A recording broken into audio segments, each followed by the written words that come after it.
Assalamualaikum warahmatullahi wabarakatuh. Perkenalkan, nama saya Sri Rahmawayuni Putri, NIM 19026100 dari Prodi Informasi Perpustakaan dan Kearsipan.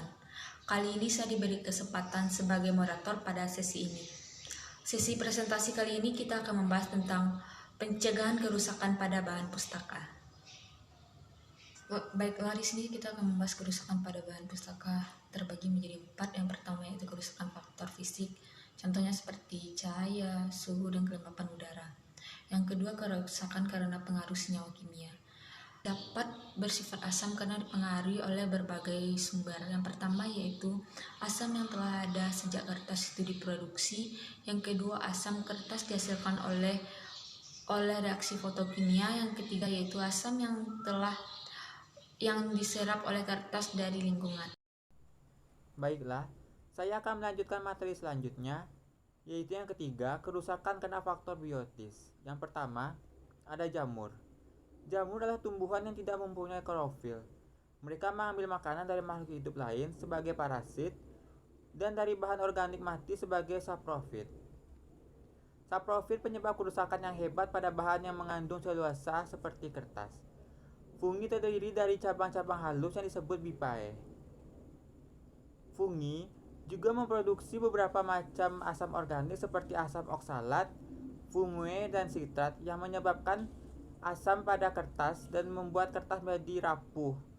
Pada tempat tumbuhnya fungi ini, biasanya akan tumbuh noda merah dan kecoklatan yang akan sulit untuk dihilangkan. Selanjutnya adalah serangga. Serangga sangat berbahaya bagi buku dan merupakan ancaman yang paling potensial, terutama di negara-negara yang beriklim tropis seperti Indonesia. Serangga itu seperti kecoa, rayap, kutu buku, ataupun bubuk buku. Mereka akan merusak bagian bahan pustaka dan memakannya. Selanjutnya ada binatang pengerat. Contoh dari binatang pengerat ini seperti tikus. Tikus juga merupakan bintang perusak buku yang cukup sulit diberantas. Mereka biasanya memakan buku-buku yang disimpan dalam gedung dan kadang-kadang kertas disobek-sobek dan dikumpulkan dijadikan sarangnya. Sehingga bahan pustaka akan rusak dan sulit untuk dibaca kembali. Selanjutnya yang keempat ada kerusakan karena bencana alam. Bencana alam seperti kebanjiran dan gempa bumi, kehujanan, kebakaran, kerusuhan, dan kesalahan dalam penanganan seperti salah melakukan menyimpan buku selama dalam pelaksanaan konservasi dan restorasi dapat menyebabkan bahan pustaka menjadi rusak. Materi selanjutnya adalah mencegah kerusakan. Pustakawan sangat wajib untuk dapat melakukan pencegahan terhadap kerusakan bahan pustaka apapun yang terjadi. Yang pertama, mencegah kerusakan karena faktor temperatur dan kelembapan.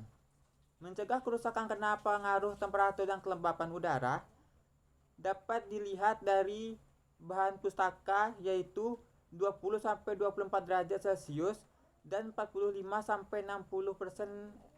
derajat Celcius.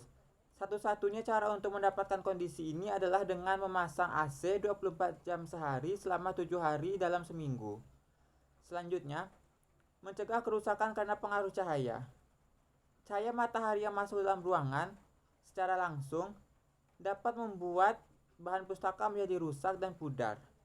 Oleh karena itu, bahan pustaka sebaiknya dihindarkan dari pengaruh cahaya langsung dengan cara menempelkan film-film filter atau penyaring cahaya di jendela perpustakaan sehingga matahari tidak langsung masuk dan mengenai bahan pustaka.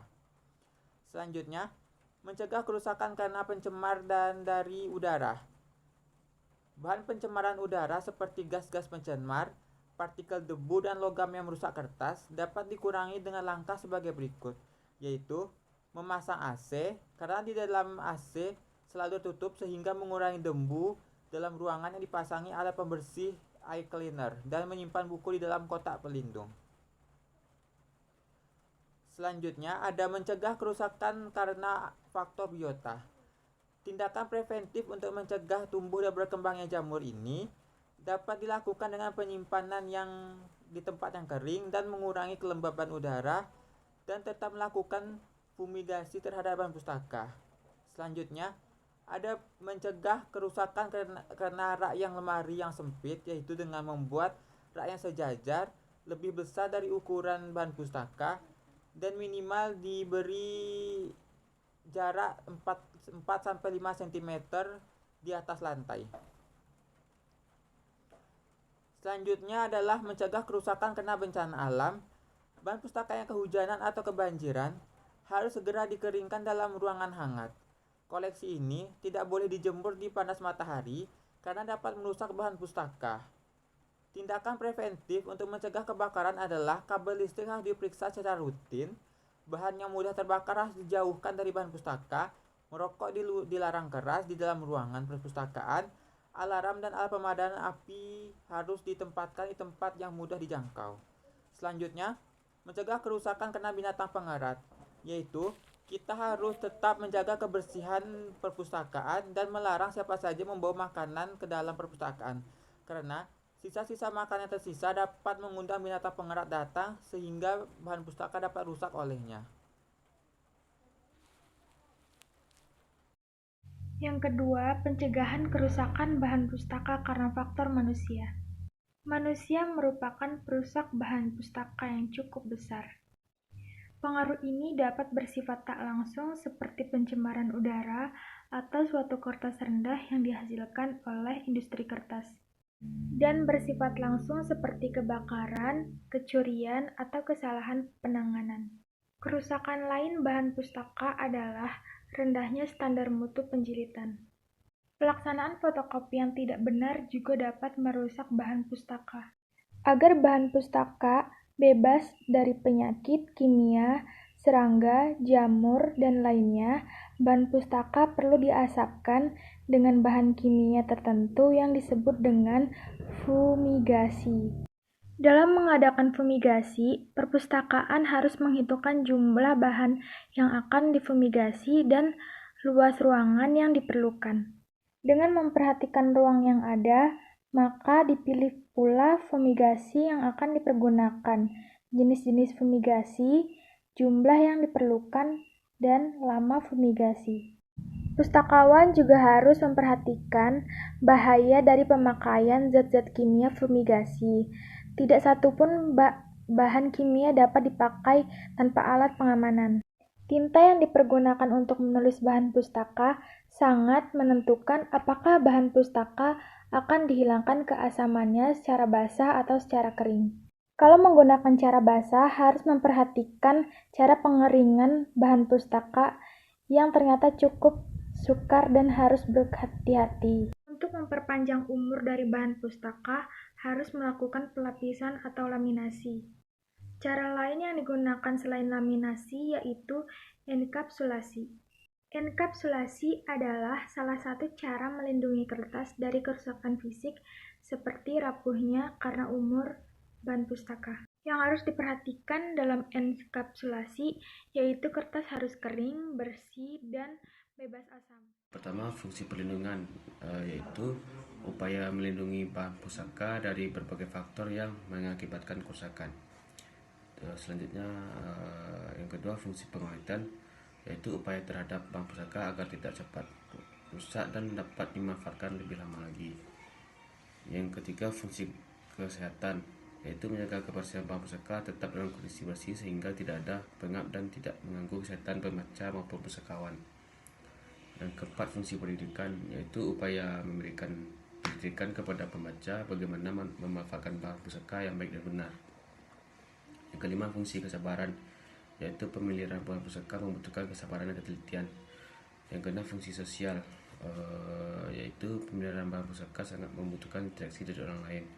Yang ketujuh, fungsi ekonomi yaitu pemeliharaan yang baik akan berdampak kepada keawetan bahan pustaka yang akhirnya dapat minimalisir biaya pengadaan buku pustaka.